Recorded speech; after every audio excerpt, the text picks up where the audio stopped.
Nah, mudah-mudahan yang saya panggil ini sudah ada ya kelompoknya ya. Saya cek dulu. Tadi itu mana ya? Ada kelompoknya Hanifa Aulia Rahma. Fomi Disop.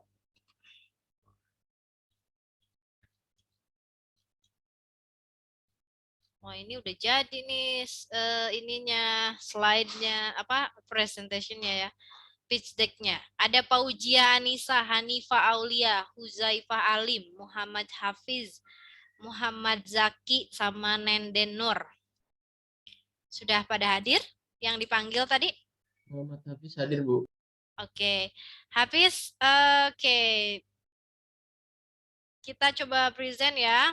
Saya coba share screen tugas dari kelompok kamu. Nah, boleh dijelaskan nggak kira-kira Fomi Dishop itu apa? Kenapa pilih bikin produk ini? Apa reasonnya?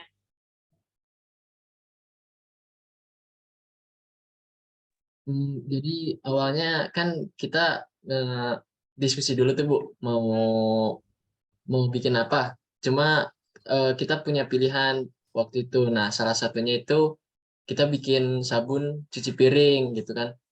Terus pas kita diskusiin lagi, dari semua ide itu yang paling memungkinkan dibuat karena udah ada yang berpengalaman, kita bikin sabun cuci piring. Nah, dari itu kan Bu Wulan kan ngasih tugas tuh, Bu. Jadi kita lanjutin aja lah, kita bikin sabun cuci piring aja. Jadi kita kemarin sempat interview customer kayak ibu rumah tangga atau pedagang atau mahasiswa kosan yang sering cuci piring atau enggak semua orang yang sering cuci piring itu apa namanya? Keluhannya apa, terus maunya sabunnya kayak gimana, terus apalagi ya, kebiasaan nyuci piringnya kayak gimana. Nah, kalau misalkan mereka ada problem-problem, kita coba nyari solusinya menggunakan produk kita ini, Bu, gitu. Yang sudah berpengalaman siapa? Alim, Bu, nggak tahu ada orangnya atau enggak. Dia pernah jualan Saya Bu, sabun cuci piring, Bu. Oke, Alim. Boleh diceritain gimana pengalamannya jualan sabun cuci piring? Baik Bu, sebelumnya maaf, saya lagi di luar, lagi ada acara juga.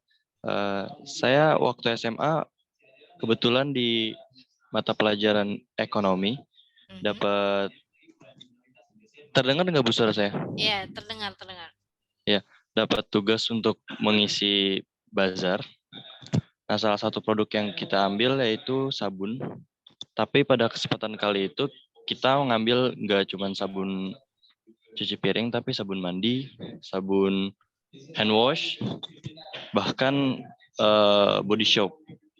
Nah, karena kita berpikir di KWU ini akan lebih fokus dan lebih serius, kita nggak ngambil banyak resiko ya. Salah satunya sabun cuci piring yang nggak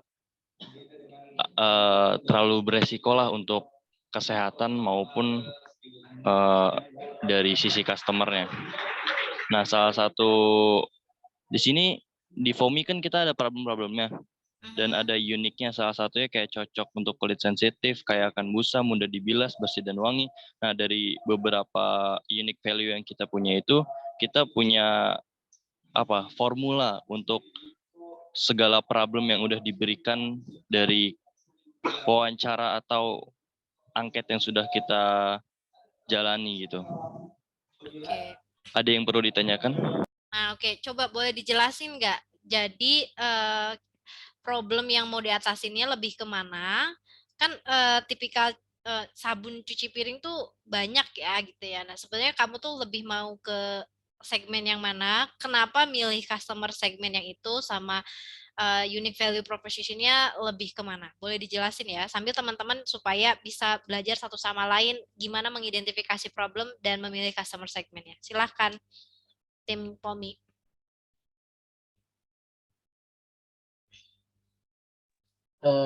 Kalau bagian customer segment-nya itu kita kan remaja dan dewasa ya, Bu. Cuma early adopters-nya itu anak kos, pedagang, ibu rumah tangga. Itu karena kita mensurvei yang rata-rata sering mencuci piring itu biasanya ibu rumah tangga kadang-kadang, terus pedagang yang pasti nyuci piring, apalagi kalau restoran yang memerlukan piring, mangkok, gelas, sendok gitu. Terus juga anak mahasiswa yang ngekos kan pasti tanggung jawab sama apa namanya alat makannya sendiri. Nah gitu. Sebenarnya waktu itu kita juga mau customer segmentnya itu mencakup anak-anak biar apa namanya anak kecil gitu udah dibiasakan bersih-bersih gitu Bu. Oke. Terus apalagi tadi Bu? Problemnya coba dijelasin problemnya. Kalau problem itu kita dapatnya awalnya kita kira-kira, nah habis itu kita mastiinnya kemarin malam itu lewat interview gitu Bu, lewat eh, kebetulan tadi malam interview sama pemilik restoran gitu Bu Hmm. jadinya. Oke, terus insight-nya? Apa tuh Bu? Insight? Feedbacknya apa? Apa yang diceritakan sama pemilik restoran apa terkait Oh keluhan iya, cuci piring? jadi yang saya tangkap tadi malam itu pemilik restorannya bilang kalau masalah utamanya itu di hemat sabun. Kan soalnya kan restoran tuh banyak banget alat makan yang itu ya Bu, kotor ya Bu. Jadi dia harus hemat sabun. Nah, biasanya sabunnya itu diisi pakai air. Nah, jadi pas nyuci piring karena sabunnya persentasenya dikit, airnya lebih banyak, jadi apa lemak atau kotoran yang di piring itu kurang bersihnya. Nah, kita coba gimana caranya sabun sama air itu walaupun dicampur sifat sabunnya itu masih terjaga lebih kuat. Jadi pas piringnya dicuci itu kotorannya bisa lebih bersih dengan cepat gitu. Hmm. Terus yang tadi malam didapat itu beberapa orang yang di sana yang kerja di sana itu punya kulit sensitif. Jadi kadang kalau misalkan habis nyuci kulitnya kekelupas atau enggak gatal-gatal gitu Bu. Nah kita coba juga itu di bagian high level konsep sih yang aman dan ramah lingkungan. Hmm. Oke. Dan juga di solution juga tuh yang cocok bagi kamu pemilik kulit sensitif. Nah, kita coba membuat sabun yang ramah buat lingkungan sama buat tangan juga Hmm. biar biar sehat. Oke. Apa nih existing alternatif this drop concentrate itu tuh apa? Itu merek Bu, merek sabun Hmm. sekarang. Oh ya, oh, oke, saya belum pernah pakai. Oke, itu sabun cuci piring atau sabun mandi atau sabun apa? Sabun cuci piring Bu, kan dish soap. Oh, oke, oke, oke, oke, oke. Berarti sebenarnya secara produk teman-teman udah bisa berpengalaman, dan udah paham ya gimana cara em, apa namanya memproduksi supaya bisa tidak kulit sensitif. Terus misalkan tadi ya gitu, terus kapasitas air dan juga kapasitas sabunnya itu sendiri seimbang gitu. Udah paham nanti terjun ke lapangannya kayak gimana? Insya Allah paham Bu. Oke, baik. Oke, nah kita sama-sama bahas ya teman-teman. Nah, pertama saya apresiasi dulu buat tim Fomi. Ini teman-teman sudah clear sekali ya memilih project up bisnisnya memang satu gitu ya.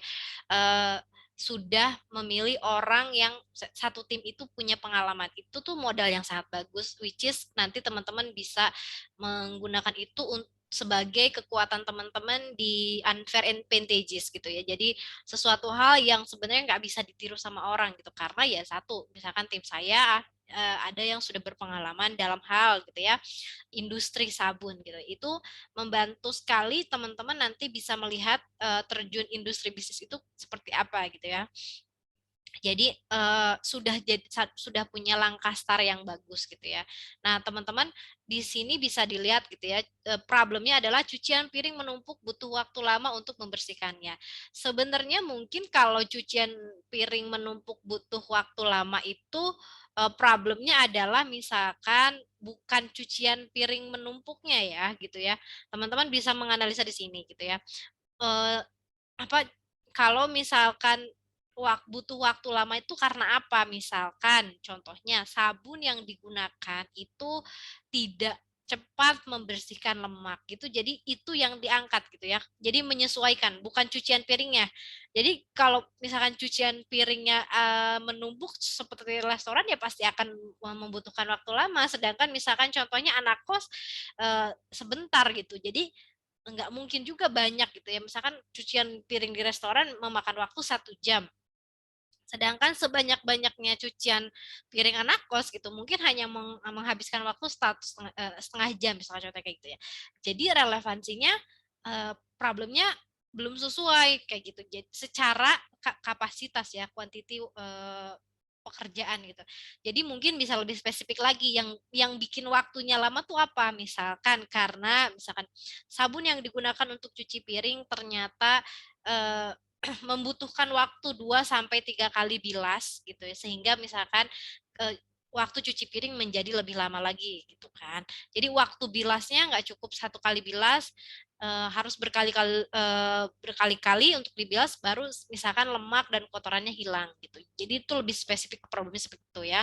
Contohnya di sini lemak yang membandel di alat makan. Kemudian, nah ini udah misalnya lebih spesifik kayak gini, lemak yang membandel di alat makan menjadikan eh, apa namanya waktu cuci piring menjadi lebih lama karena membutuhkan waktu bilas yang lama misalnya. Kandungan sabun yang rentan untuk menimbulkan gatal dan dan alergi gitu ya. Nah ini udah betul. Misalkan kalau teman-teman memang mau apa namanya mau mengarah ke tipikal sabun yang memang ramah untuk kulit-kulit sensitif. Alat makan masih masih bau walau terlihat bersih gitu ya. Nah, saya nggak tahu sebenarnya secara kandungan kimia apakah teman-teman memungkinkan gitu ya alat makan yang terlihat bersih masih bau gitu ya. Apakah memang itu disebabkan karena cara bilasnya atau memang penggunaan sabunnya gitu. Nah, kemudian saya juga apresiasi teman-teman FOMI ini sudah melakukan interview ya secara langsung sebenarnya kepada siapa customer yang membutuhkan. Nah, ini teman-teman kalau dilihat customer segmen di sini remaja dan dewasa itu tuh abstrak ya. Dua hal ini terlalu general gitu ya. Remaja yang kayak gimana gitu kan, remaja yang anak SMA itu kan bisa dikatakan remaja gitu. Remaja itu kan 17 tahun ke atas gitu ya, sudah menginjak 17 tahun ke atas. Apakah remaja yang misalkan contohnya mohon maaf ya gitu ya, yang rumahnya golongan kaya atau misalkan kurang mampu. Apakah remaja yang seperti apa gitu yang memang dia punya daya untuk misalkan mau membersihkan rumah atau enggak, misalnya contoh kayak gitu. Jadi dua hal ini gitu ya, kalau misalkan teman-teman pilih itu tuh masih general gitu ya. Jadi nggak apa-apa nih yang di atas ini tuh misalkan anak kos, pedagang, dan ibu rumah tangga ini tuh sudah spesifik naik ke atas ke sini. Jadi misalnya si early adaptornya misalkan ke sini ya anak kos, pedagang, dan ibu rumah tangga udah masuk ke customer segment. Ini sudah spesifik gitu ya teman-teman. Ini udah bagus banget untuk bisa menentukan. Kalau anak kos, nah definisi anak kos misalkan adalah anak yang memang tinggal di kosan. Nah pertanyaannya orang yang tinggal di kosan itu kan banyak gitu ya teman-teman. Misalkan pekerja atau misalkan yang levelnya adalah anak kuliah gitu ya. Nah ini yang mana yang mau teman-teman pilih di awal gitu ya. Kemudian tadi kan kalau misalkan tadi Hafiz bilang gitu ya, kami udah survei Bu dan melakukan tanya jawab sama pemilik restoran dan juga tim dari staf dari restoran tersebut apa sih yang menjadi keluhan selama cuci piring dan lain sebagainya. Nah teman-teman justru mungkin kalau tadi memang early adaptornya teman-teman adalah restoran gitu ya, jadi bisa lebih spesifik lagi, misalkan apa namanya tuh yang early adaptornya adalah restoran gitu ya, bisa lebih spesifik, bukan cuma pedagang gitu ya, karena mungkin kalau pedagang misalkan dia akan lebih memilih sabun yang sifatnya contohnya lebih banyak di pasaran karena lebih murah gitu ya.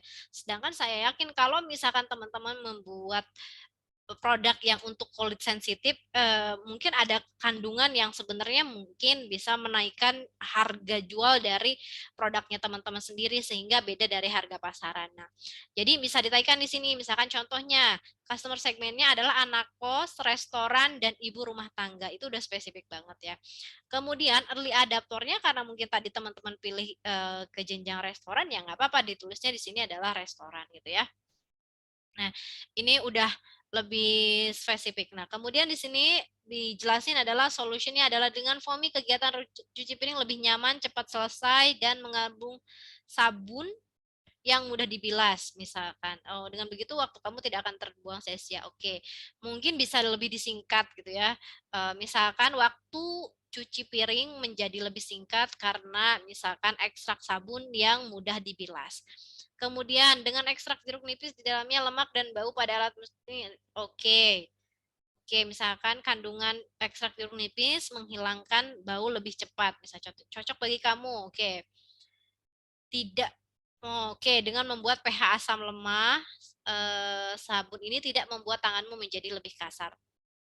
Oke, ini artinya teman-teman problem yang di sini, solusinya sudah ada di sini. Ini udah tepat banget ya. Misalkan contohnya cucian piring dan juga lemak membandel, solusinya apa? Misalkan membuat sabun dengan yang mudah dibilas gitu ya. Kemudian juga kandungan sabun ternyata dijawabnya oleh pH asam lemak. Kemudian juga alat makan masih bau menggunakan ekstrak jeruk nipis. Jadi kalau problemnya ini ada 3, maka solusinya pun ada 3 gitu. Nah, unique value proposition yang diambil adalah cocok untuk kulit sensitif, kaya akan busa, mudah dibilas, dan bersih dan wangi. Oke lah ya. Sabun ini udah menggunakan kata-kata yang singkat, jelas gitu ya. Cuman mungkin nanti bisa disatuin aja. Oke, high level konsep aman dan ramah lingkungan. Oke, high level konsep yang mungkin ada untuk kulit sensitif yang sebenarnya biasanya dipakai apa tuh? Misalkan contohnya kalau bukan aman dan ramah lingkungan ya. Oke. Nah, gimana caranya? Oke, 32%. Oke, kalau misalkan memang ini belum segmennya anak-anak belum masuk gitu ya, karena spesifikasi sabun itu kan beda sendiri ya, ada hand wash sama memang sabun cuci piring. Biasanya kalau sabun cuci piring itu konsentratnya lebih banyak dibanding dengan sabun untuk hand wash gitu ya. Maka mungkin pertanyaannya apakah masih cocok untuk anak-anak atau enggak gitu ya. Nah, painnya adalah bau membekas, banyak busa tapi tidak membuat cucian bersih, masih licin meski sudah dibilas. Oke, gatal dan alergi, menghilangkan noda bau, berbusa. Oke. Mungkin nanti di sini tuh ada lagi ya, teman-teman, customer behavior-nya apa, geografiknya apa. Misalkan contohnya tadi restoran makan gitu ya. Misalkan yang menjadi mau ditargetkan adalah restoran makan apa. Saya nggak tahu restoran pada umumnya atau misalkan contohnya tipikalinya kayak McD gitu ya, yang dia nggak perlu cuci piring terlalu banyak. Apakah dia membutuhkan sabun cuci piringnya seperti ini atau enggak gitu ya. Nah, atau misalnya tipikal restoran seperti restoran Sunda atau misalkan restoran Padang gitu ya. Mana yang teman-teman lebih pilih gitu ya. Itu behaviornya customer job-nya adalah misalkan menyelesaikan cucian piring dengan waktu yang sesingkat-singkatnya dan menghasilkan cucian piring yang sudah bersih. Oke. Itu nanti mungkin perlu dijelaskan gitu ya di sini tadi di template yang sudah saya minta. Oke, ini timnya. Oke, nah sekarang pertanyaannya gimana caranya teman-teman bisa mulai masuk ke pasar? Gimana caranya teman-teman nyari tempat produksi itu caranya seperti apa? Apakah teman-teman sudah terbayang kira-kira akan produksi seperti apa? Baik Bu, saya perwakilan dari FOMI di bagian unik dan produksi. Ya, sebelumnya karena saya yang membawa idea ini ke dalam kelompok. Sebelumnya saya karena sudah berpengalaman di SMA, tentunya saya sudah bekerja sama dengan salah satu produk sabun produsennya dan beberapa toko kimia yang sudah saya hampiri dan untuk menanyakan terkait kandungan dari unik sabun kita tersendiri. Untuk bahan-bahannya pun kita juga sudah sebisa mungkin mencari bahan kimia yang aman dan ramah lingkungan tentunya, dan dengan jangkauan range harga yang seminimum mungkin. Mungkin sekian, Bu. Oke, baik. Kamu pernah nanya nggak, Huzaifah, sebenarnya kan tadi bilang kan pemilik restoran itu merasa boros gitu ya, beli sabun gitu ya. Nah, berapa sih minimal sabun yang menurut menurut pemilik restoran tuh wajar untuk dikeluarkan untuk sekedar untuk cuci piring itu? Kalau yang saya dapat tadi malam itu Bu, dia minimal yang 900 mili kalau nggak salah itu harganya kalau diskon ya Bu ya, itu Ya. sekitar 13, 14, 12, 13, 14 ribu segituan Bu. Oh, oke. Kalau di toko yang biasa itu misalnya kita beli di Alfamart atau misalkan Indomart itu yang 900 mili itu berapa harganya? Udah riset belum?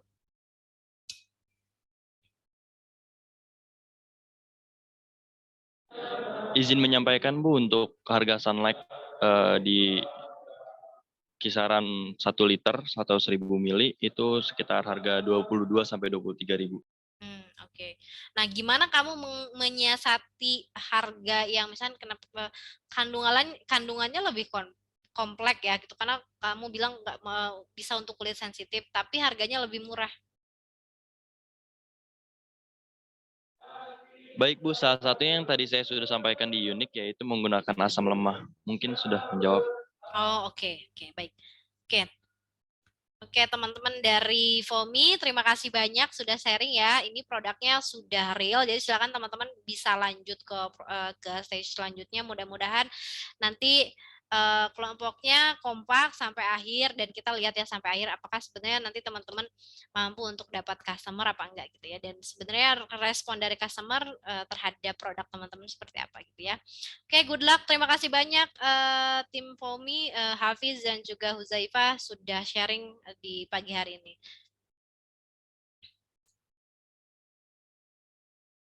Oke, kita next ke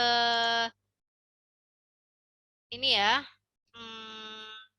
kelompok selanjutnya. Bentar. Oke, siapakah kelompok selanjutnya?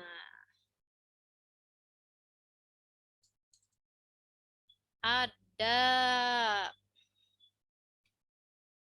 siapa nih? Rapli Hakim. Timnya Rapli Hakim siapa aja ya? Nggak ada namanya nih.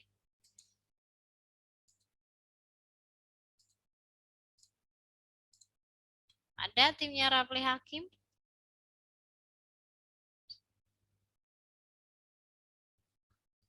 Apakah Rapli Hakim sudah hadir di pertemuan hari ini? Atau timnya nih yang merasa mengerjakan, saya nggak ada namanya nih. Siapa aja nih? Oke, kita cek di sebelah sana ya. Ada nggak tim Iya, Bu, Rap? ada. Oke. Siapa nih? Hmm,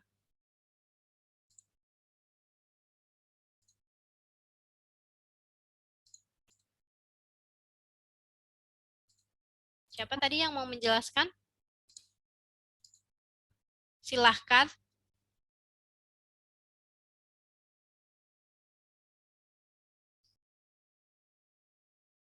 Ada?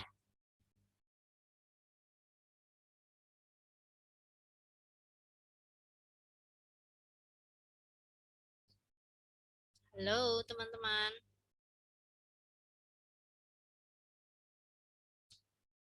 Oke, masih berunding nih siapa yang mau ngomong. Ada nggak nih? Oh, saya pindah ke kelompok lain.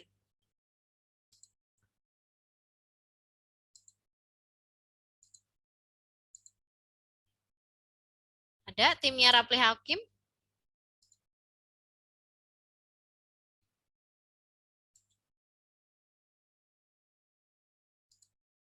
Nggak, oke.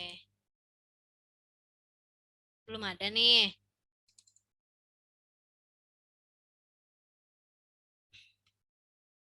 Oke, kita next aja dulu ya sambil nunggu timnya Rofli Hakim. Ada tim dari Aulia Rohmatul Hasanah. Ada? Ada Feni Azriani, ada Ganesha, ada Irfan, ada Sandi. Ada nih dari timnya anggota kelompok dari Aulia.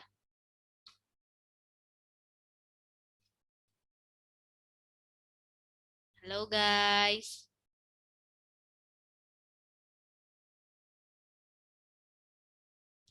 Atau ada yang mau sharing pekerjaan kelompoknya? Boleh ya.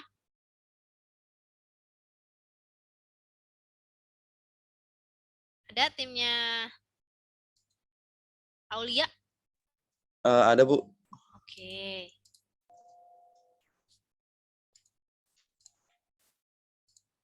Boleh. Siapa nih yang mau ngejelasin dari timnya Aulia? Feni, Ganesha, sama Irfan, sama Sandi. Pak Sandi ya yang mau jelasin ya, Sandi. Iya. Silakan Sandi. Kelihatan jelas nggak sama teman-teman?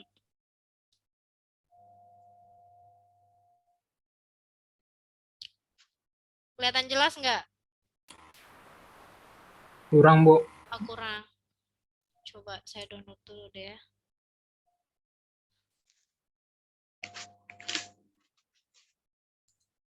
Bentar ya.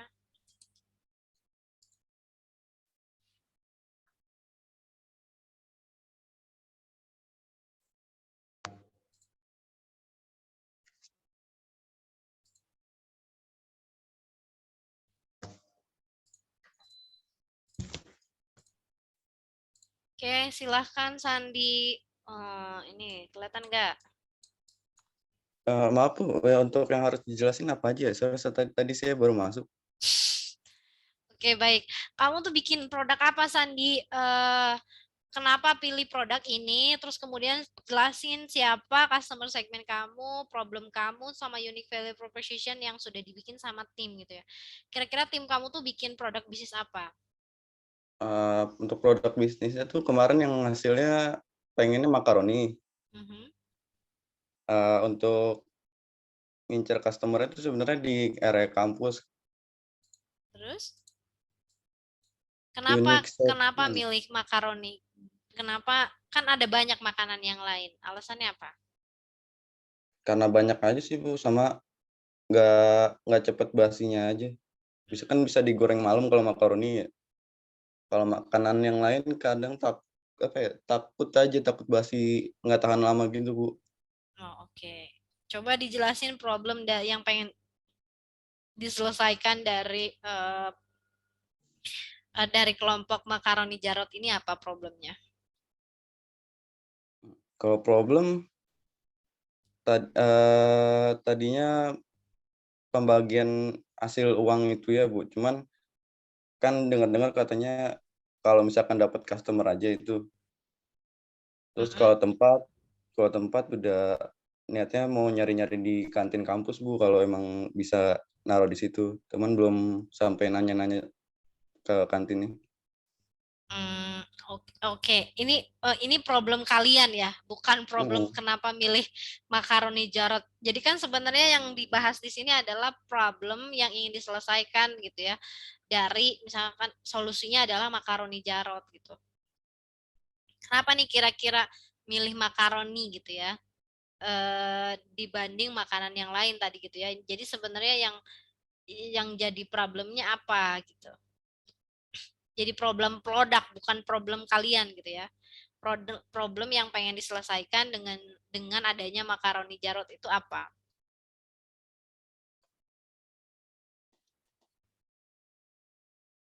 Ada nggak?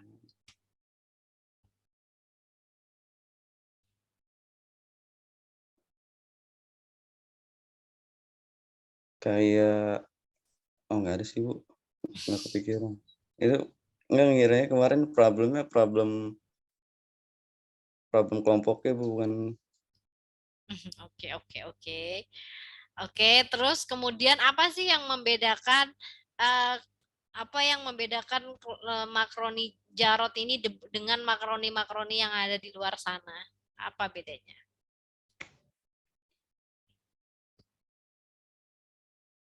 Yang jelas, yang bisa dipastiin sih cuman itu doang. Sebenarnya bisa cuman nggak pakai pewarna makanan aja sih Bu yang udah pasti dipastiin. Sama paling bungkusnya ada dipastiin rapih. Emang makaroni yang lain pakai pewarna ya? Ada Bu yang pakai pewarna Bu. Oke, terus eh, kalau misalkan gimana kamu ngasih tahu ke orang bahwa makaroni ini tidak pakai pewarna? Caranya gimana? Terbungkus rapi itu kan ini ya, eh, semua makanan juga terbungkus rapi, masa bedanya apa? Kadang kan ada juga kayak pernah di SMA ada yang jualan makaroni juga, dia tutupnya kadang suka nggak rapet, terus kadang ada stikernya suka copot, ada yang bolong itunya Bu. Iya, Kalau oke. untuk mastiin nggak ada pewarna atau enggak, kan nanti buat web ya Bu, mungkin proses pembuatannya diliatin, videoin. Oke, oke, oke. Oke, terus kemudian milih customer segmennya siapa? Mahasiswa. Oke. Jadi mahasiswa aja. Iya mahasiswa aja Bu, yang lain kalau untuk yang kayak ke warung-warung nitip gitu belum kepikiran Bu. Gimana kamu mau nanti menjualnya, kayak caranya gimana nih, si makaroni Jarot tuh? Misalkan sama tim kalian sendiri langsung terjun ke lapangan atau kayak gimana? Eh, Mau ya bisa ke temen langsung nawar-nawarin atau enggak pengennya pengennya ya Bu ke kantin, naruh barangnya di kantin, kantin kampus. Oh, oke, ditaruh di kantin kampus. Iya. Oke, kita cek dulu ya. Oke, demografi demografi mahasiswa kampus. Nah, kan ini ya, makanan di kantin itu kan pasti banyak banget ya. Berapa gimana cara kamu memastikan bahwa misalkan taruhlah ada 100 makanan di kantin, misalkan contohnya nasi, kemudian jajanan lainnya, minuman dan lain sebagainya. Gimana, apa yang menjadi daya tarik kamu supaya orang tuh mau beli makaroni ini gitu? Kalau kemarin saya ke kantin kebanyakan ngeliatinnya makanan-makanan berat Bu, kayak nasi kayak gitu. Cuman belum kelihatan semua, mungkin dengan saya naruh makaroni teman mahasiswanya bisa beli makanan yang gak berat kayak cemilan aja gitu Bu. Oke, oke. Oke, berarti di kampus itu memang cemilan tuh kurang gitu ya. Iya, sepenglihatan saya emang kurang, kebanyakan nasi. Ya, oke. Nasi ayam geprek kayak gitu Bu. Oke. Baik, ini tuh boleh dijelasin nggak analisa customer pain sama gennya? Kenapa nulis customer pain dan gennya kayak seperti yang sudah disertakan di tugas? Boleh dijelasin sama teman-teman?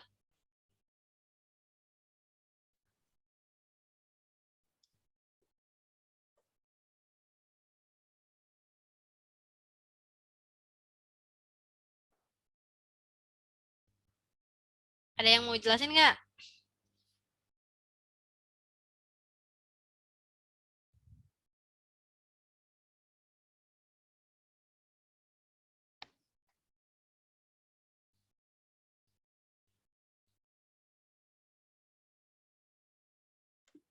Maaf Bu, bagaimana Bu?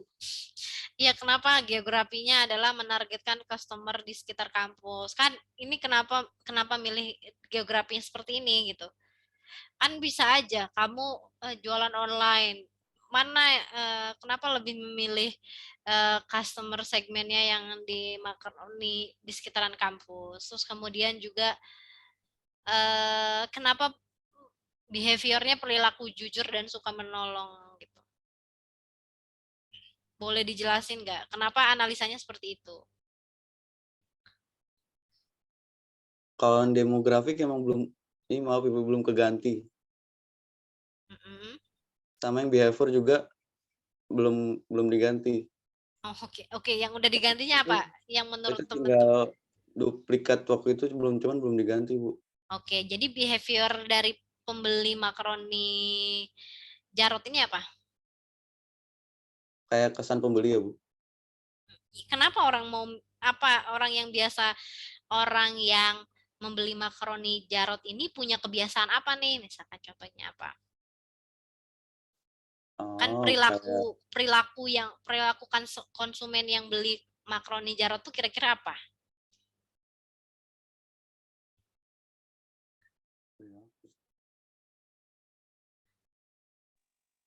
Kan banyak tuh mahasiswa yang satu kampus tuh ya kan, ada mahasiswa laki-laki, perempuan, terus kemudian juga tipikal mahasiswa yang seperti apa yang kira-kira mau beli makaroni Jarot gitu menurut teman-teman tim saat makaroni Jarot tuh. oh kalau misalkan eh, dia tuh emang dia mau makan makanan yang ringan, Bu, kayak misalkan di lingkungan kampus rata-rata yang ngejual tuh minuman, cuman nggak ada cemilannya. Oke. Terus ada lagi nggak? Oh, pokoknya suka cemilan gitu ya. Cemilan kan ada yang manis, ada yang asin, ada yang pedas gitu ya. Ini tipikal yang teman-teman tuh behaviornya kayak gimana? Yang punya lambungnya kuat atau misalkan yang eh, doyan kopi atau yang seperti apa? Pedes sih kemarin tuh target ini. Mm-mm. Kalau tim teman-teman udah sebelumnya udah pernah nyobain produksi makaroninya sendiri atau gimana? Atau ada yang udah berpengalaman atau belum? Oh belum, Bu, yang benar-benar belum. Oke, Kemarin gimana sok boleh. belum yang benar, belum ada yang itu, belum Hmm, pernah. oke, belum pernah. Berarti emang ini adalah percobaan bisnis gitu ya teman-teman ya. Iya, Oke, baik. Oke, terima kasih Sandy buat penjelasannya ya. iya, Nah, maaf untuk demografik sama behavior ya, Bu. ya, oke. Teman-teman, kita bisa lihat di sini ya sebenarnya tuh mungkin, nah ini mungkin nanti tim dari kelompok Makroni Jarot ini perlu lebih banyak lagi menganalisa sebenarnya gitu ya. Apa sih yang mau diselesaikan dengan Makroni Jarot? Misalkan contohnya tadi terbatasnya makanan ringan yang ada di kampus sekolah. Contohnya lebih kayak gitu ya. Problemnya adalah bukan problem kita sebagai tim, tapi problem yang akan diselesaikan dengan adanya makaroni Jarot itu. Misalkan contohnya tadi, misalkan terbatasnya makanan ringan yang tersedia di kampus. Misalkan contohnya seperti itu ya. Terus kemudian misalkan membutuhkan makanan yang sifatnya membantu, misalkan kayak membantu memproses otak lebih eh, bisa apa namanya bahasanya tuh ya, lebih bisa melek di saat jam-jam kuliah, contohnya lebih kayak gitu ya. Nanti teman-teman dari eh, makroni Jarot bisa lebih banyak eksplor di situ ya. Kenapa sih pilih makroni gitu ya? Kan sebenarnya banyak gitu ya, kan ada kue, itu kan sama, kue itu makanan ringan juga gitu. Terus kemudian contohnya minuman, itu juga kan satu hal yang sifatnya terjangkau oleh mahasiswa dan dibutuhkan mahasiswa di saat jam-jam perkuliahan, di jam-jam istirahat perkuliahan contohnya kayak gitu. Kenapa lebih memilih makanan ringan dibanding misalkan makanan yang mengenyangkan contohnya.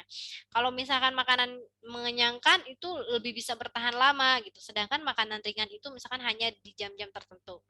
Alasannya apa? Lagi-lagi alasannya apa orang perlu membeli makaroni Jarot ini ya. Nah, dari segi customer segment, mungkin ini early adapternya udah sangat jelas ya teman-teman. Bagus sekali mungkin bisa memilih, oh ternyata memang area kampus ini saya paham nih, ternyata salah satu kekurangannya juga walaupun ternyata banyak makanan berat gitu ya. Mungkin bagi mahasiswa membeli makanan berat itu menghabiskan waktu lama gitu ya untuk misalkan memakannya. Tapi kalau makanan ringan itu bisa dibawa yang kapan aja di mana saja gitu ya, itu yang lebih praktis gitulah. Nah itu mungkin customer segmentnya secara early adapter itu udah tepat banget gitu, misalkan contohnya mahasiswa di sekitaran kampus. Cuman mungkin tadi saya minta mungkin nanti teman-teman untuk di next tugas selanjutnya dari tim makaroni Jarot tuh bisa lebih spesifik nih. Sebenarnya mahasiswa yang mau beli makaroni produk dari bisnis teman-teman lebih kayak gimana? Perempuan kah yang presentasinya lebih banyak atau laki-laki misalkan contohnya? Atau misalkan doyan pedas, kemudian typically memang orang yang sebenarnya kan kayak contohnya senang ngemil dan lain sebagainya. Jadi kalau teman-teman nanti hanya menganalisa, oh ya udah mahasiswa seluruh kampus aja gitu ya. Artinya karena bukan hanya karena teman-teman punya kantin, ya udah teman-teman taruh aja di kantin gitu ya. Udah ya kalian tinggal hitung persentasenya gitu ya. Berapa persentase yang memungkinkan tuh dari misalkan mahasiswa yang datang ke kantin, 100 mahasiswa yang datang ke kantin. Nah, kalau teman-teman nggak tahu, contohnya example-nya, kalau teman-teman nggak tahu, nggak bisa menganalisa sebenarnya produk teman-teman tuh lebih kemana gitu ya, nanti ya teman-teman bisa presentasiin gitu, 100 mahasiswa yang datang ke kantin gitu ya. Mungkin 50-nya memang mencari makanan berat. Nah, itu juga perlu teman-teman analisa. Sebenarnya orang yang datang ke kantin tuh nyari makanan berat atau nyari makanan ringan. Kalau misalkan ada survei yang memang teman-teman sudah menganalisa hal tersebut, itu udah lebih membuktikan bahwa sebenarnya gitu ya, memang orang tuh butuh makanan ringan di kantin gitu ya. Mahasiswa tuh butuh makanan ringan di kantin. Atau sebenarnya ketika disurvei ya saya mah sebenarnya nggak butuh-butuh juga makanan ringan yang karena saya mah butuhnya makanan berat contohnya. Itu kenapa yang ada di kantin tuh kebanyakan makanan berat gitu ya. Nah, itu perlu teman-teman analisa lagi untuk bisa terjun ke lapangan gitu. Mungkin secara apa namanya? Secara packaging atau misalkan secara makanan, makaroni Jarot ini bisa masuk ke semua kalangan ya, teman-teman. Tapi yang saya minta di sini adalah teman-teman bisa menganalisa pasarnya teman-teman sendiri gitu ya. Bukan cuman kayak ya udah yang penting saya keluarin produk, ya udah nanti tunggu orang aja beli gitu ya. Tanpa teman-teman tahu sebenarnya yang beli produk teman-teman tuh tipikalnya memang customer yang seneng banget sama produk teman-teman atau misalkan cuman kayak serasa beli kucing dalam karung, oh karena di kantin cuman ada A, ya udah saya belinya A gitu ya.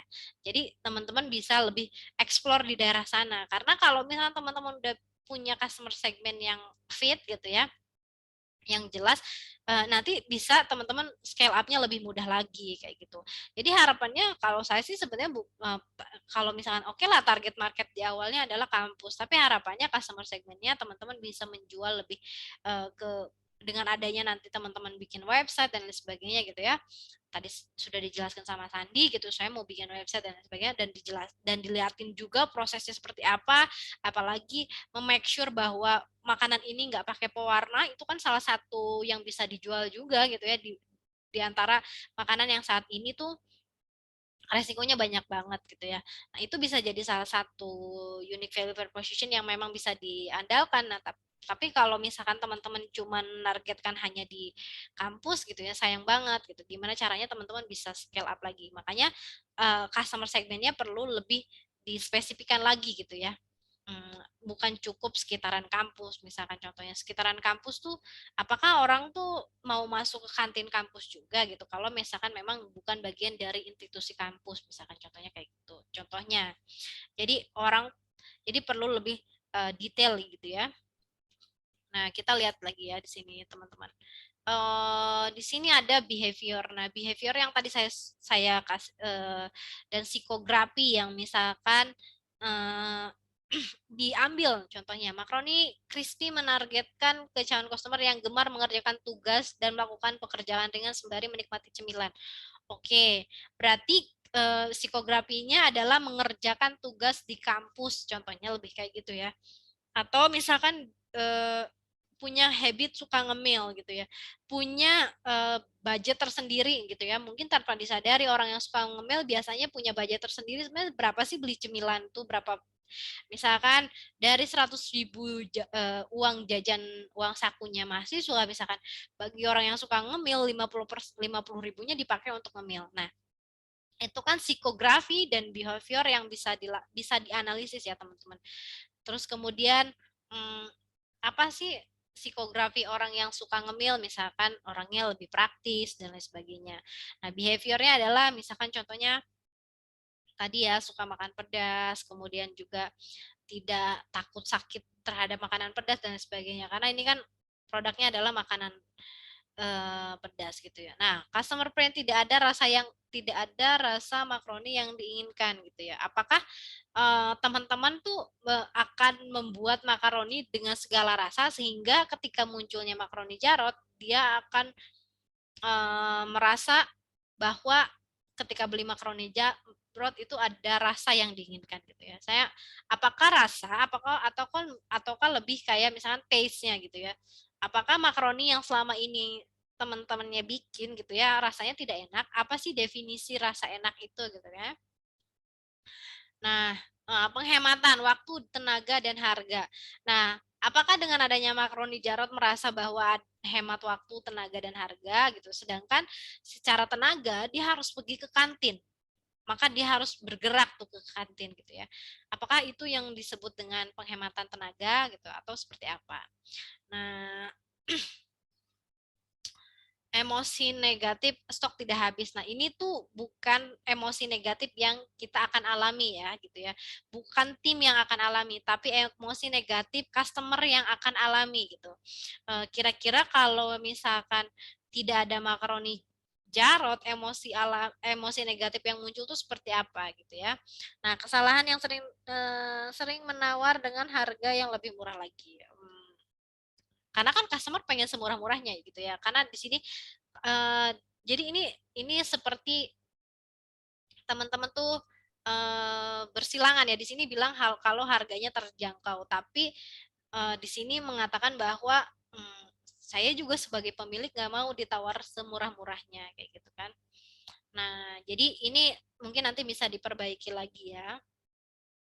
Oke, daya tariknya ini udah betul, kemasannya rapi, rasanya banyak, dan juga misalkan murah gitu. Yang disukai dari sosialisasi makanan praktis nih. Nah, makanan praktis itu definisi praktis itu seperti apa ya gitu ya teman-teman. Kalau misalkan contohnya ngelihat produk makanan ya, definisi makanan yang praktis itu banyak sekali contohnya. Apakah dengan plastik misalkan contohnya plastik biasa aja yang kemudian mungkin dilemnya pakai staples gitu disebut praktis gitu ya, atau yang sekarang saat ini pakai Ziploc gitu ya, yang dia setelah makan saat itu selesai masih bisa dimakan lagi gitu ya, sehingga tinggal dirapetin Ziplocnya gitu ya. Kemudian apakah misalkan contohnya eh, praktis itu misalkan contohnya makanan yang ditempatkan di tempat makan yang sifatnya misalkan bisa dipakai berulang-ulang dan sebagainya. Nah, ini makanya teman-teman dari tim customer dari Makroni Jarot perlu menganalisa lebih dalam lagi sehingga teman-teman gitu ya bisa mengeluarkan apa nih yang jadi daya jual yang jadi sesuatu hal yang bisa ditawarkan ke customer sehingga customer merasa bahwa oh iya ini adalah produk bagus, oh iya saya mau mengeluarkan uang gitu ya. Nah, yang menjadi permasalahannya ketika teman-teman memilih industri makanan gitu ya, maka ini adalah bahasanya tuh adalah red ocean gitu, atau misalkan ini tuh kompetitornya banyak banget gitu ya, maka sehingga teman-teman perlu mendefinisikan secara lebih detail lagi supaya teman-teman tuh bisa punya apa namanya daya jual produknya gitu ya, sehingga bukan cuman ya udah kan yang kita targetkan saat ini walaupun misalkan kayak gini ya mungkin secara langsung tidak akan langsung penjualan besar, tapi kalau misalkan teman-teman memang mau melaksanakan project bisnis ini bukan cuman yang kayak ya udah ditaruh di kantin ya udah tungguin aja nih siapa orang yang datang dan lain sebagainya tanpa tahu sebenarnya kita tuh mencari customer yang seperti apa gitu ya ke depannya gitu. Nah, mungkin terima kasih ya Sandi udah sharing. Nah, Baik, Bu. ya oke, terima kasih. Nanti mungkin di minggu depan teman-teman bisa lebih ngobrol lagi satu timnya, lebih bisa deep analisa lagi. Thank you ya. Oke. Oke, baik teman-teman. Itu tadi dua contoh yang sebenarnya teman-teman bisa provide gitu ya, bisa bisa teman-teman pilih untuk bisa mengerjakan project bisnisnya teman-teman gitu ya. Dan tadi misalkan contohnya yang FOMI memilih industri sabun terus atau memilih industri makanan gitu ya, tidak ada kayak nggak ada yang salah teman-teman mau pilih industri yang mana gitu ya. Cuman teman-teman perlu pahami gitu ya sebenarnya mekanisme dalam industri yang teman-teman pilih itu seperti apa, siapa kompetitornya gitu ya. Kalau misalnya contohnya makanan, saya bilang makanan itu banyak banget karena merasa orang tuh bisa bikin, siapapun bisa bikin makanan saat hari ini gitu ya.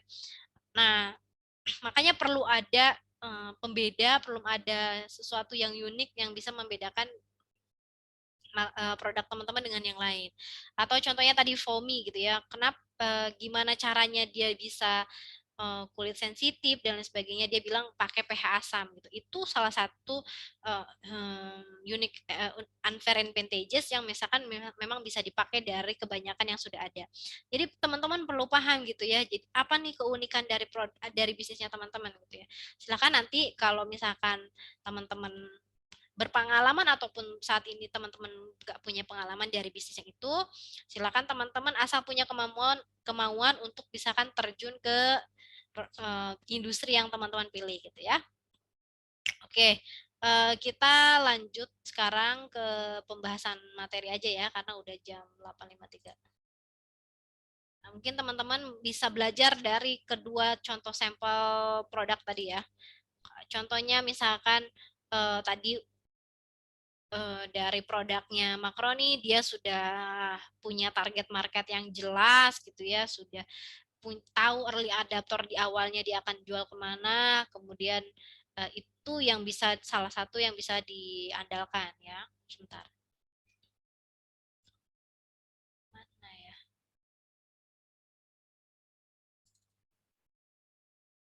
Oke, saya boleh buka PPT-nya. Ada yang mau ditanyain nggak sebelum kita lanjut ke materi selanjutnya?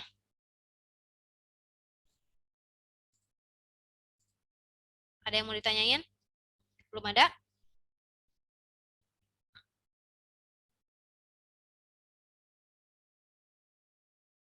Oke. Ada Bu, ada. Boleh, silahkan. Kan kelompok saya link kanvasnya itu nggak nyantumin nama anggota, nama kelompok, jadi dicantuminnya kan di G-formnya itu ya, tapi di dalam link kanvasnya itu enggak Bu, cuma link kanvasnya aja. Oh iya, udah nggak apa-apa, nanti saya bisa detek kok. Oh ya, baik, terima kasih Bu. Ya.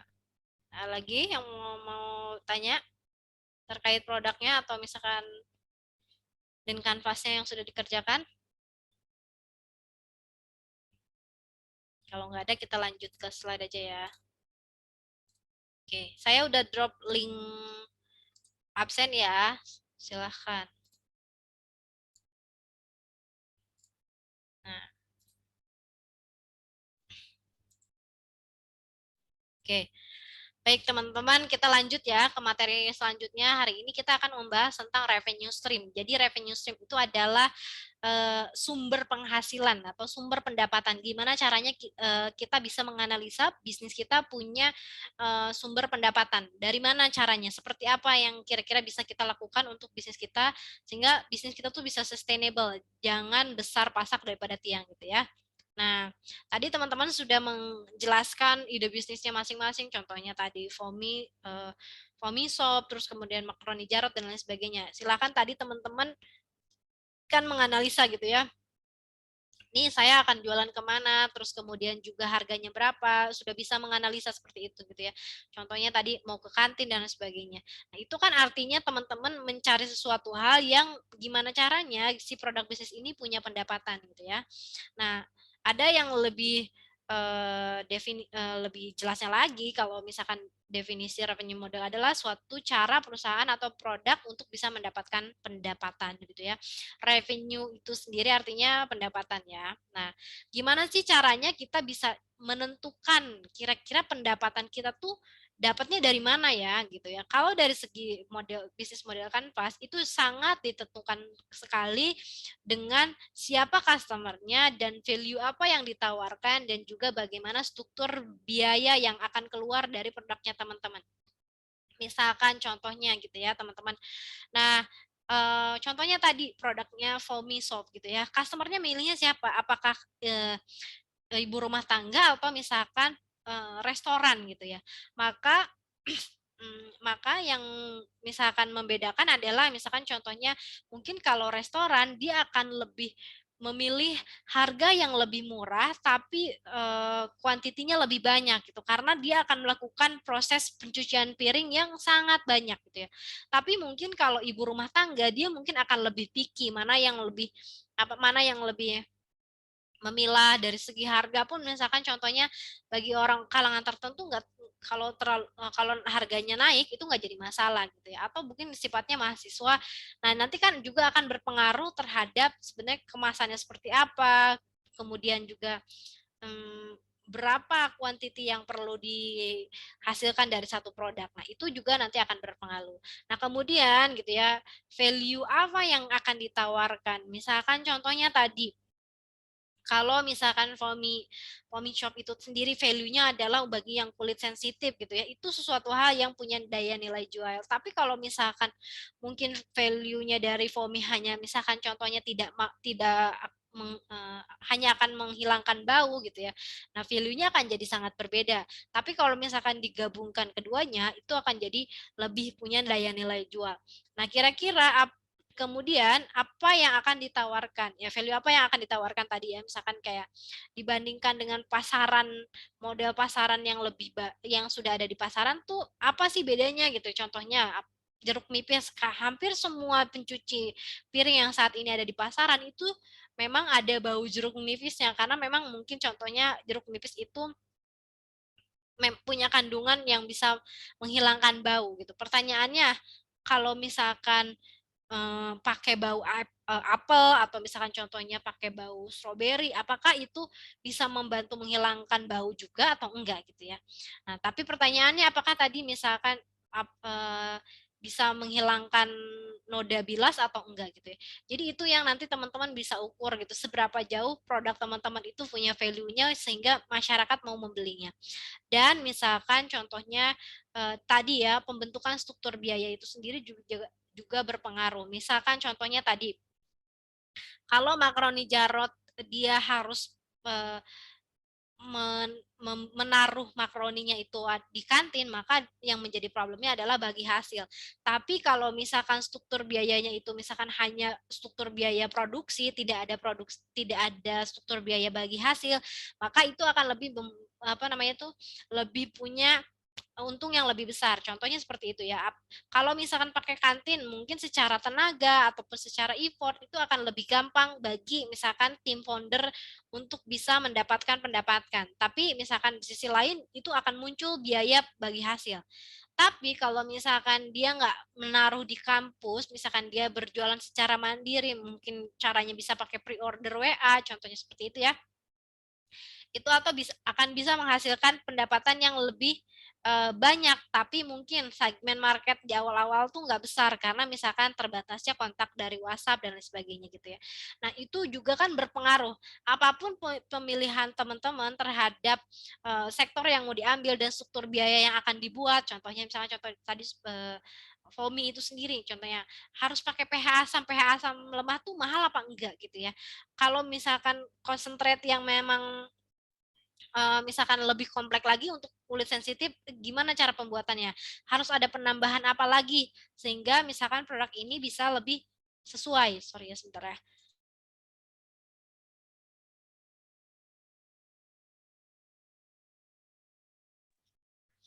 Nah, jadi itu yang akan membedakan gitu ya. Gimana caranya teman-teman bisa menghasilkan revenue model. Kalau contohnya tadi memilih customer-nya Fomi itu restoran, dengan customer-nya ibu rumah tangga. Nah, pasti akan jalan pemasarannya akan lebih berbeda gitu ya. Nah, maka itu akan berpengaruh terhadap makanya siapa customer yang teman-teman pilih, value apa yang ditawarkan dan struktur biaya yang nanti akan terbentuk gitu ya. Misalkan tadi contohnya kalau yang makaroni, apakah dia bikin sendiri dari tepung benar-benar dari nol atau misalkan teman-teman makaroni Jarot ini membeli makaroni yang sudah ada gitu. Maaf ya sebentar ya teman.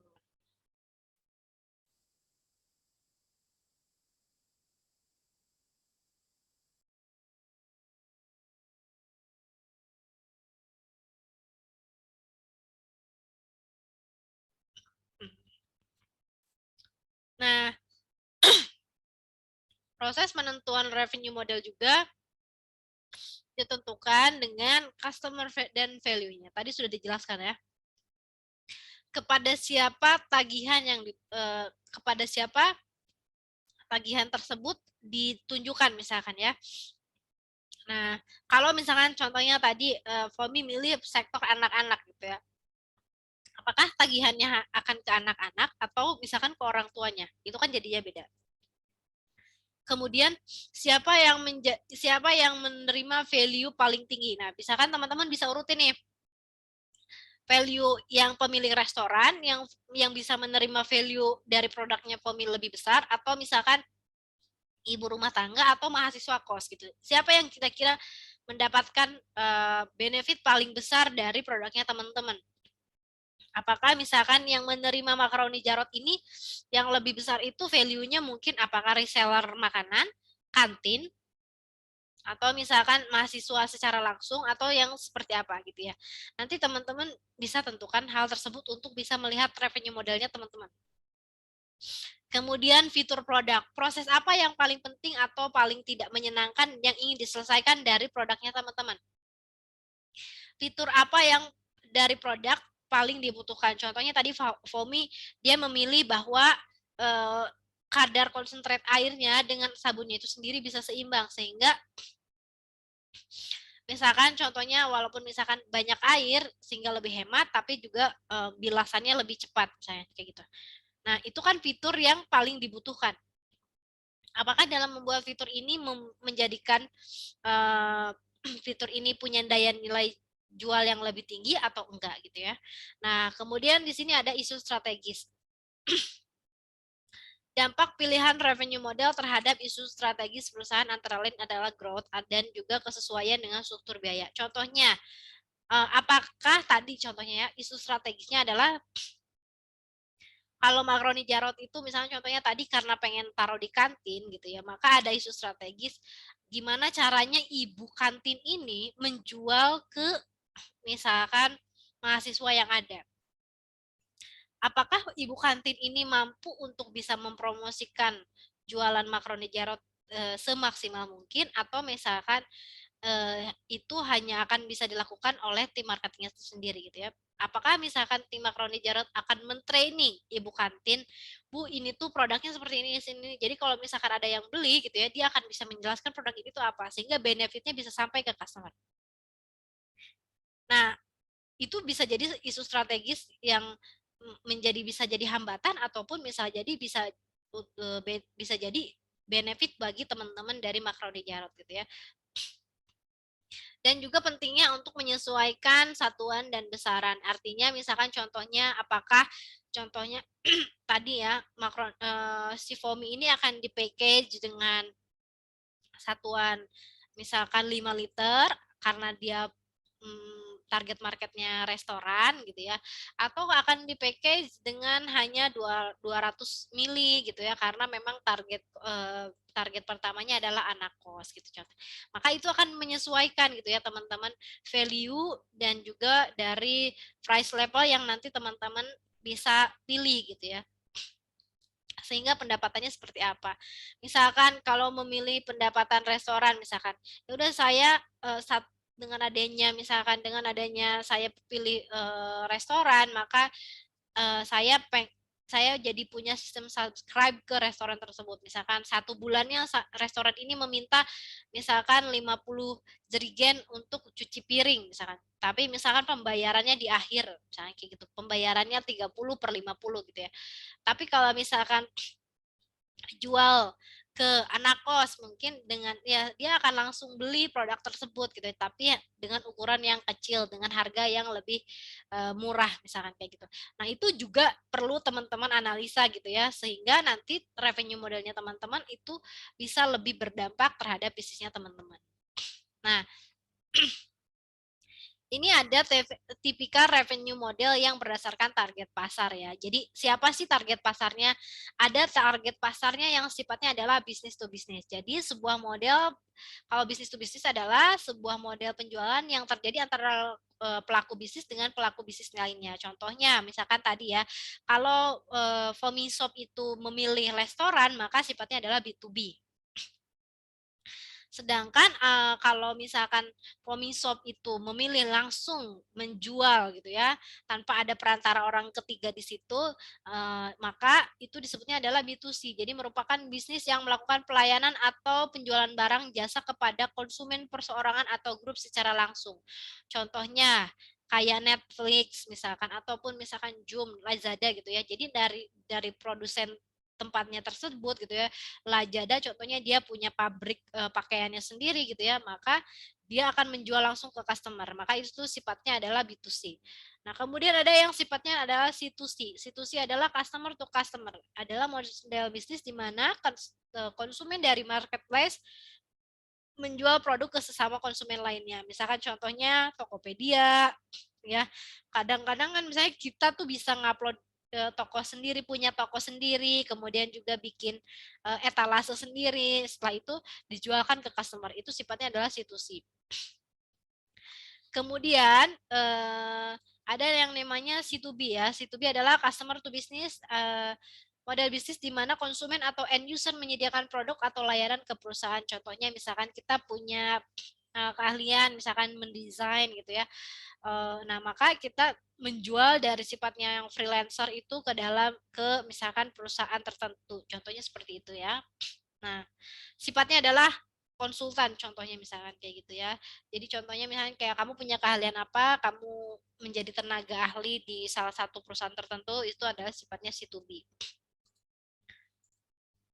Nah, kita bisa ngelihat gitu ya gimana caranya para perusahaan yang saat ini mungkin teman-teman sudah lihat gitu, terutama perusahaan startup, gimana sih caranya mereka bisa mendapatkan penghasilan dan pendapatan apa sih yang mereka jadikan value sehingga orang itu mau bayar terhadap produknya teman-teman gitu ya, produknya perusahaan-perusahaan yang sudah ada.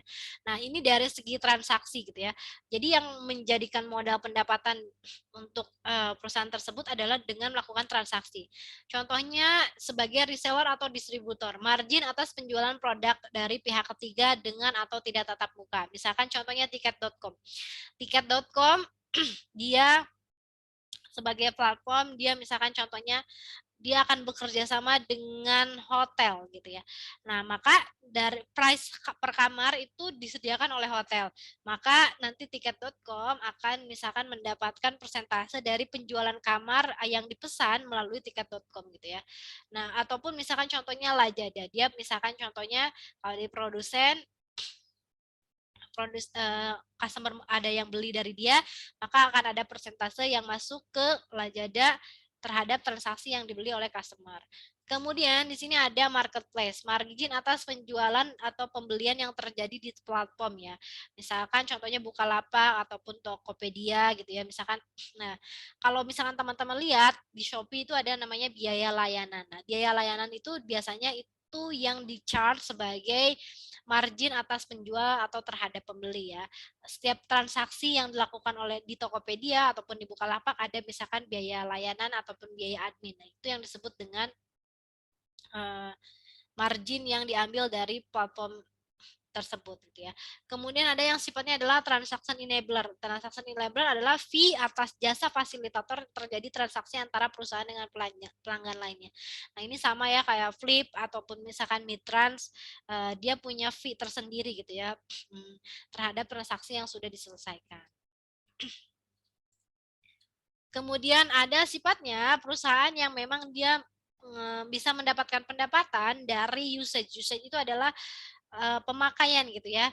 Misalkan contohnya kalau Spotify atau sifatnya yang subscription gitu ya, langganan, maka akan ada biaya yang diterapkan per periode waktu yang tetap. Contohnya Spotify gitu ya, dia kan kita langganan per bulan, per minggu, bahkan per harian gitu ya.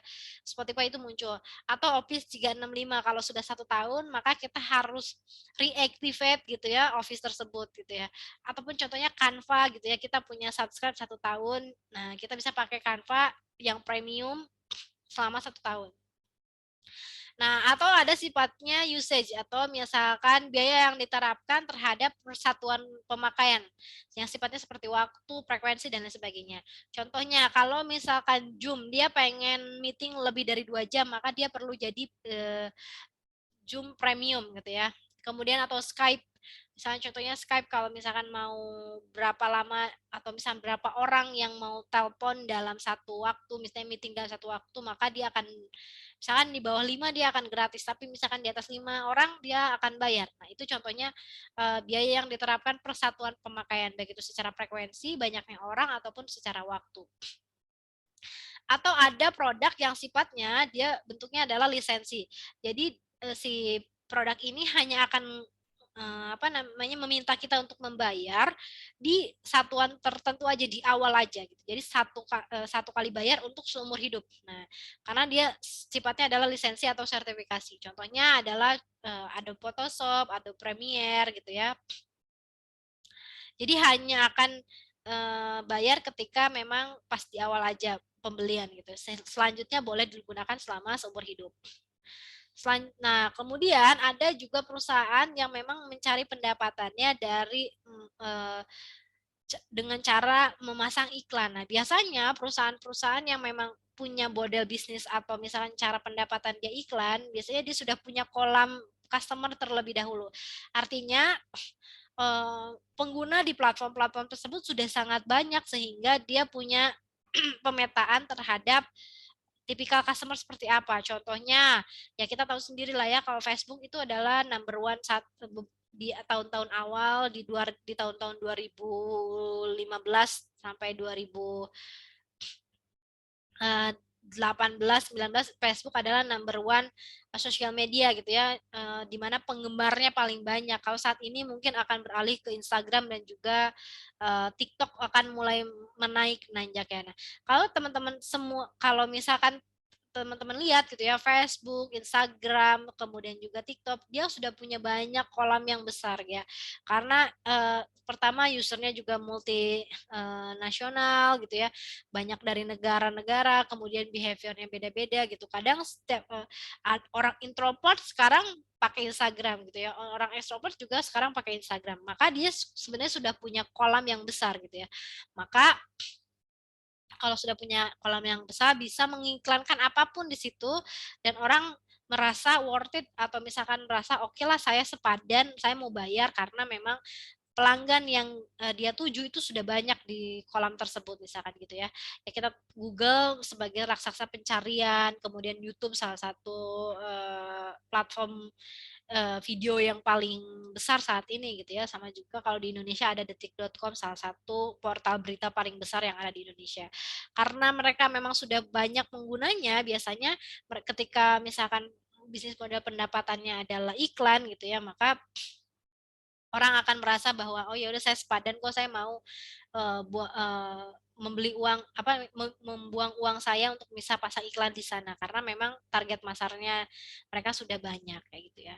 Nah, ini juga sifatnya adalah franchise. Franchise ini sendiri tipikalnya gimana caranya pendapatannya, satu produk kita yang sudah punya yang sudah punya stigma bahwa ini tuh adalah produk yang bagus di pasaran gitu ya, stigma yang memang produk ini yang akan selalu laku di pasaran. Kemudian mereka punya sistem yang mengatur supaya memang contohnya resepnya diatur, kemudian juga dicari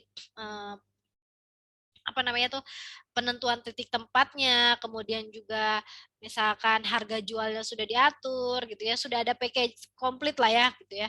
Nah, itu misalkan bisa melakukan franchise. Nah, yang saya cukup meja saat ini tuh bahwa ternyata warteg pun bisa di franchise ya teman-teman. Nah, ini ada namanya Warteg Karisma Bahari yang ternyata dia sudah punya 180 atau 160 cabang di Indonesia. Bayangkan warteg gitu ya. Yang kesannya mungkin orang tuh adalah makanan rumahan biasa gitu ya, tempat makan rumahan biasa gitu ya. Tapi orang seneng gitu dan mau gitu ya. Jadi kalau teman-teman misalkan mau beli franchise-nya Warteg Karisma Bahari, ini dari corporate-nya Karisma Bahari udah bisa ngaturin siapa pegawainya gitu ya. Kemudian apa masakannya yang mau ditampilin setiap harinya, menunya apa saja, itu sudah dibantu sama timnya dari Warteg Karisma Bahari ya. Teman-teman juga sudah tahu bahwa ada franchise KFC atau Indomaret dan juga salah satu yang brand yang sudah ke mancanegara juga ada kebab Turki ya, ada di kurang lebih 15 negara gitu ya. Dan ini produk asli dari Indonesia. Nah, atau ada sifatnya yang memang cari pendapatannya dengan cara premium. Premium itu adalah gabungan free dan premium. Free itu berarti kan gratis dan premium itu berbayar gitu ya. Artinya dia perlu berbayar ketika dia sampai di tahapan tertentu. Misalkan contohnya Wattpad sebagai salah satu produk gitu ya, kalau kita produknya adalah membaca gitu ya. Nah, cuman gitu ya, kalau misalkan pengen bebas gangguan, maka dia masang hapus iklan gitu ya. Jadi dia free selama dia misalkan contohnya membaca sampai beberapa halaman. Kalau misalkan sudah beberapa halaman akan muncul iklan. Kalau mau hapus iklan maka dia perlu bayar. Atau contohnya tadi Google Drive ataupun Scribe gitu ya. Google Drive mungkin bagi pengguna yang 100 giga ke bawah gitu itu boleh masih gratis. Tapi kalau misalkan penggunaan Google Drive itu yang sifatnya corporate yang di atas 100 giga maka dia akan terkena bayaran gitu ya. Atau sifatnya yang seperti sponsor gitu ya. Sponsor itu artinya misalkan contohnya ya udah gitu ya donasi aja pada dasarnya. Contohnya pengembangan Wikipedia, Wikipedia di sana mencantumkan untuk pengembangan lebih lanjut Wikipedia itu sendiri, misalkan kalau mau donasi masuk ke rekening tersebut. Jadi kayak dia suka-suka aja gitu ya. Nah, sebenarnya kita bisa itu bukan termasuk ke dalam sponsorship ya, karena kan dia sifatnya adalah dia mengambil persentase dari sedekah atau dari penggolongan dana yang sudah dilakukan gitu ya.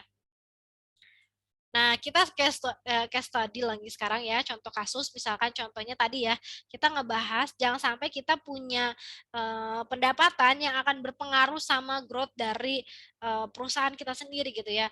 Kalau contohnya tadi makaroni Jarot, apakah misalkan itu tepat kalau misalkan kita taruh di kantin atau misalkan kita jual sendiri gitu ya. Mana yang lebih konkret untuk bisa menghasilkan pendapatan. Nah, contohnya kita bahas soal masalah Facebook. Facebook ini adalah salah satu sosial media ya. Gunanya sosial media sebagai platform adalah value-nya adalah connect, di mana dia ingin sebanyak-banyaknya orang melakukan berbagi satu sama lain terhadap kehidupannya gitu. Baik itu misalkan ditanyakan misalkan kayak status kamu apa yang dirasain hari ini, status gitu, status yang dibuat gitu ya. Kemudian kamu kemarin pergi ke tempat mana, kamu hari ini punya foto apa, kamu hari ini memvideokan apa gitu ya. Itu sharing terhadap satu hal ke sesama pengguna lainnya tentang kehidupan gitu ya. Intinya supaya si pengguna itu satu sama lain bisa saling berinteraksi karena sifatnya Facebook ini adalah sosial media gitu ya. Kemudian penerima value utamanya adalah pengguna perorangan. Artinya si user itu sendiri adalah orang yang paling tinggi menerima value-nya dia gitu ya. Yang menjadi kekuatannya Facebook adalah usernya itu sendiri. Facebook senang dengan orang yang sifatnya senang berbagi status, senang nulis status gitu ya, senang ngasih komen, senang ngasih like gitu ya. Nah, itu yang dicari user yang seperti itu oleh Facebook gitu ya. Tapi ada isu strategis nih. Kalau misalkan si Facebook ini misalkan ngasih beban tagihan atau si customernya atau si usernya ini harus bayar gitu ya, maka itu akan menjadi penghambat pertumbuhan dari usernya itu sendiri. Misalkan contohnya gini, kalau misalkan Facebook nih si Mark Zuckerberg itu punya peraturan kayak gini, kamu user karena kamu udah 100 komen, 101 komennya kamu bayar ya. Kamu karena kamu udah nulis status yang ke-50, maka kalau kamu nulis status ke-51 gitu ya, maka kamu harus bayar gitu ya. Karena kamu temennya udah 200, maka temen yang ke-201 kamu akan bayar gitu ya. Nah, itu akan menjadi akan jadi penghambatan terhadap pertumbuhan dari Facebook itu sendiri gitu ya. Maka kalau misalkan tagihannya dibebankan sama usernya, maka user jadinya nggak mau berinteraksi lagi gitu ya. Dia akan menghitung nih, oh saya udah masang status keberapa ya gitu ya. Oh saya udah punya teman berapa ya, saya hapus-hapusin aja di temannya gitu supaya saya gratis pakai Facebook gitu ya. Maka dengan kayak gitu ya orang nggak akan berkembang di Facebook. Nah makanya kalau teman-teman amati gitu ya, Facebook itu baru mengeluarkan Facebook Ad ataupun sifatnya yang saat ini iklan gitu ya, itu di tahun-tahun beberapa tahun ke belakang gitu tapi di awal-awal adanya Facebook mereka masih menggratiskan, bahkan mungkin saat ini WhatsApp gitu ya, WhatsApp sampai saat ini masih gratis gitu ya teman-teman gitu ya. Mau berapapun invite teman, mau berapapun ada kontak yang terdaftar di dalam WhatsApp-nya teman-teman, mau berapa banyak pun chat yang terkirim gitu ya.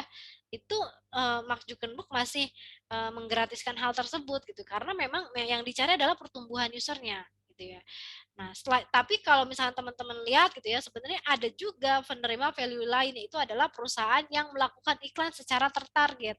Makanya dari itu karena misalkan Facebook ini sudah kaya terhadap pertumbuhan usernya gitu ya, karena tidak dibatasi pertumbuhan usernya, dia punya segmen marketnya tersendiri. Oh ternyata perempuan, laki-laki gitu ya.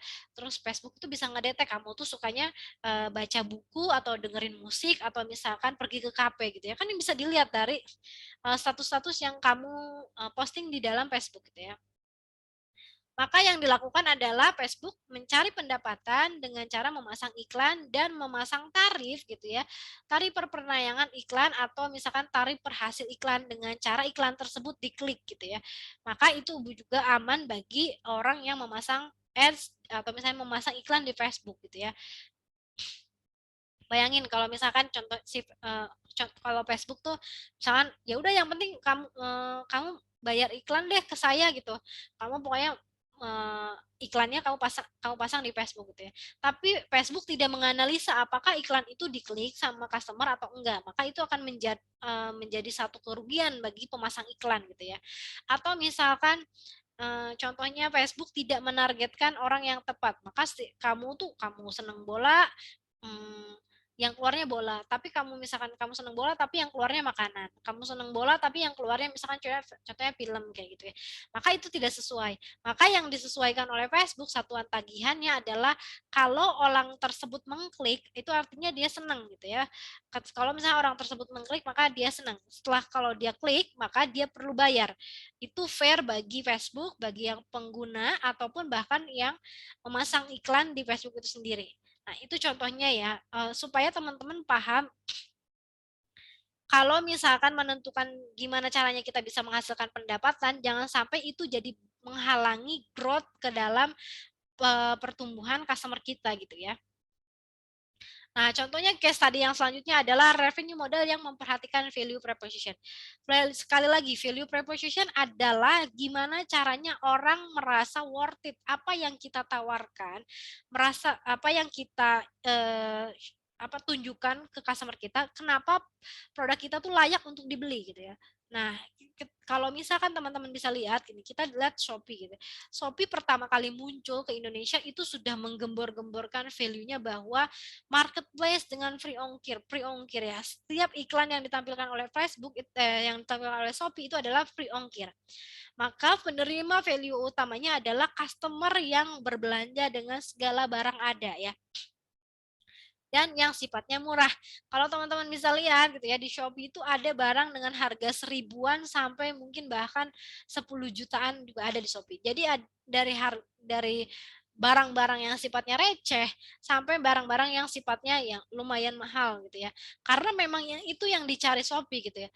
Revenue modelnya adalah situasi menjangkau customer yang ingin berbelanja semurah-murahnya gitu ya.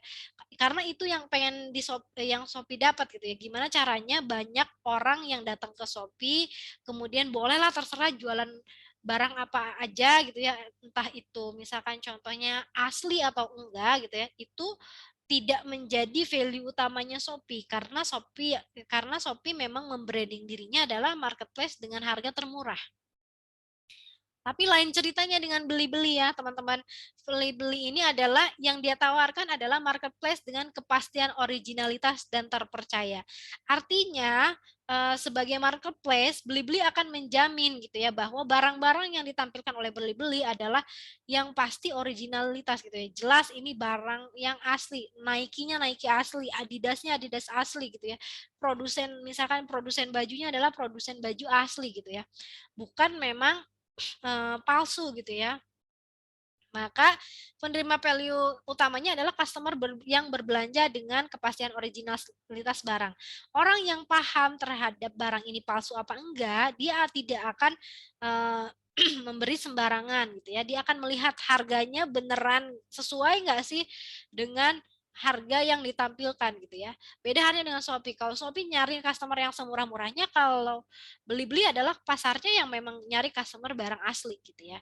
Makanya yang dimunculin di Blibli itu adalah barang-barang yang memang dari produsen pertama.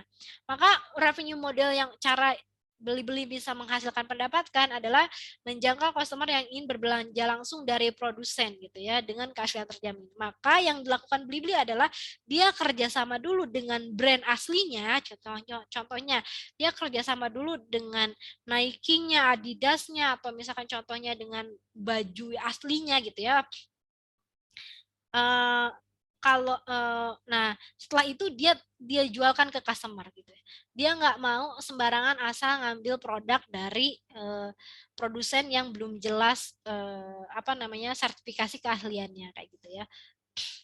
Apakah salah misalkan Blibli dan Shopee mengkotak-kotakan customer segment seperti itu? Ya tidak ada salahnya gitu ya teman-teman, karena mereka paham benar gitu, orang yang datang ke produknya mereka adalah orang-orang yang seperti apa. Itu kenapa tadi saya bilang kalau misalkan mahasiswa yang seperti apa yang mau beli makaroni Jarot gitu ya. Restoran seperti apa, ibu rumah tangga seperti apa yang mau beli Fomi gitu ya. Nah, itu yang bisa menjadi teman-teman, jadi fokusnya teman-teman dalam hal mencari pendapatan gitu ya. Karena itu jadinya menyesuaikan dengan value proposition. Contohnya gitu ya. Ini contohnya kalau contohnya customernya Shopee tapi dia customernya beli-beli tapi dengan harga Shopee, itu akan sangat kayak kenapa ini sangat jadi malah kontradiktif gitu ya.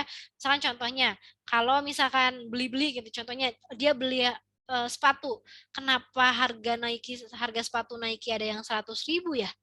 Dia akan malah jadi questioning dan jadi tidak tidak percaya bahwa sebenarnya produk ini asli apa enggak. Tapi kalau misalkan harga Nike-nya yang 100.000 ditanya di Shopee gitu, oh customer Shopee tidak akan bertanya seperti itu. Oh ya udah, karena saya pengen sepatu harganya murah, saya nggak memikirkan asli apa enggaknya gitu ya. Nah, jadi nggak ada salahnya teman-teman gitu ya.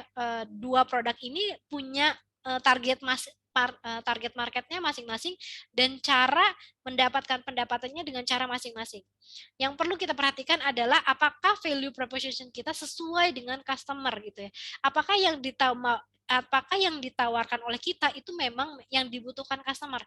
Misalkan contohnya yang ditawarkan contohnya Fomi itu misalkan contohnya tadi ya supaya tidak kulitnya sensitif, tapi yang ditawarkan value proposition-nya supaya kulitnya tidak sensitif gitu ya. Tapi yang sebenarnya dibutuhkan oleh restoran misalkan contohnya bukan masalah kulit sensitifnya gitu, karena misalkan kalau misalkan cuci piring saya bisa pakai hand glove gitu ya, misalkan, atau misalkan sarung tangan. Jadi sebenarnya saya nggak akan bersentuhan sama sabun. Tapi yang paling penting adalah daya bilasnya itu sendiri kuat apa enggak gitu ya. Jadi jangan sampai value proposition-nya apa, tapi yang ditawarinnya apa gitu ya. Ditawarinnya ke siapa gitu. Itu juga jadi salah. Kenapa? Berpengaruh sekali revenue model itu, value-nya apa, customer-nya juga siapa, itu juga penting banget gitu ya teman-teman. Nah, sama halnya dengan contohnya ini adalah keripik tempe. Sama-sama keripik tempe tapi beda target market, beda cara value yang ditawarkan misalkan contohnya.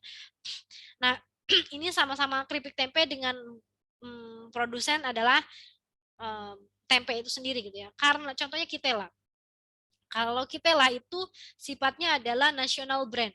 Dia sudah dikenal oleh banyak orang. Maka yang menjadikan target market Kitela adalah B2B gitu ya. Dia nggak perlu lagi tuh jualan satu persatu ke orang yang seneng makanan tempe gitu ya.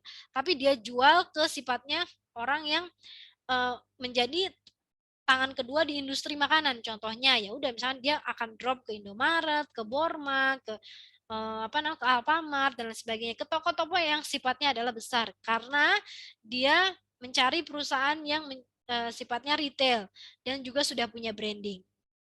Tapi beda dengan pedagang pasar tradisional, sama-sama produksi keripik tempe gitu ya. Maka yang dia akan cari adalah reseller gitu ya, sifatnya adalah reseller. Maka dia cari customer yang dia mau beli dengan jumlah banyak gitu ya.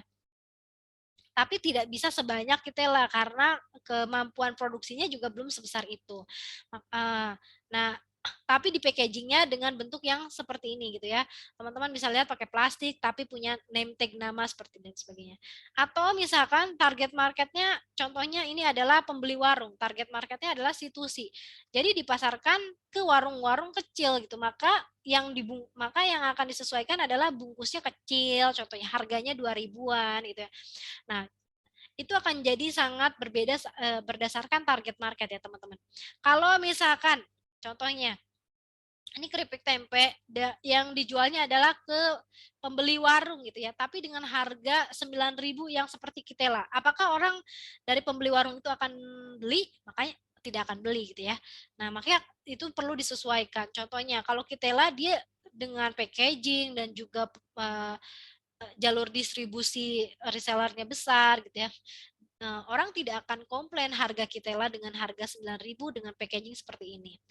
Nah, tapi pembeli warung pun juga tidak akan komplain dengan harga contohnya 1.000 2.000 gitu ya.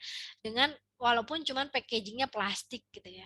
Nah, itu makanya kita perlu menyesuaikan sebenarnya sekali lagi saya bilang sebenarnya siapa customer segmen teman-teman sehingga value yang ditawarkan ke customer segmen itu cocok gitu ya. Jangan sampai teman-teman milih customer segmennya A tapi yang ditawarkannya B, maka jadinya tidak akan sinkron sehingga pendapatan kita tidak akan sesuai. Jadinya bisa menyebabkan besar pasak daripada tiang. Nah, sehingga kita perlu berpikir sebenarnya pendapatan yang kita mau cari itu tipikalnya seperti apa, kerjasama yang seperti apa, apakah tadi contohnya naruh di kantin atau jualan langsung, apakah tadi memilih ke customer-nya di restoran atau misalkan ke ibu rumah tangga langsung dan lain sebagainya. Itu juga akan berpengaruh bagaimana kita bisa mendapatkan pendapatan dari bisnis kita. Nah, setelah tadi teman-teman bisa menentukan problem dan juga value-nya seperti apa, nanti teman-teman bisa menentukan bisnis modelnya seperti apa. Apakah sifatnya subscription, sekali pembelian, atau misalkan contohnya teman-teman punya reseller, atau sifatnya teman-teman mau memilih bisnis ke bisnis, contohnya tadi Fomi lebih memilih ke restoran, sifatnya bisnis ke bisnis, atau misalkan Fomi bisa memilih ke yang sifatnya B2C, ke pelanggan langsung, contohnya seperti itu ya. Nah, itu akan berpengaruh bagaimana nanti teman-teman bisa mendapatkan penghasilan dari produknya teman-teman. Nah, mungkin itu saja yang bisa saya sampaikan di pertemuan hari ini. Kalau ada yang mau ditanyakan, boleh ya kita ke sesi tanya jawab sekarang ya.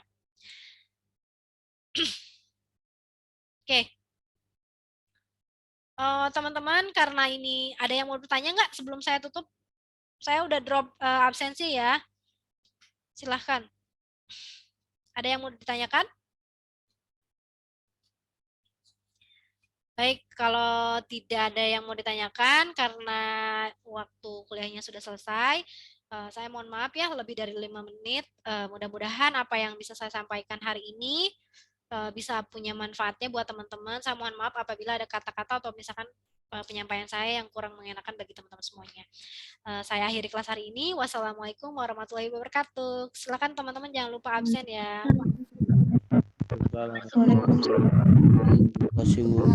Sama-sama. Link absennya di sini ya. Oke, Bu. Silakan bagi yang belum absen ya.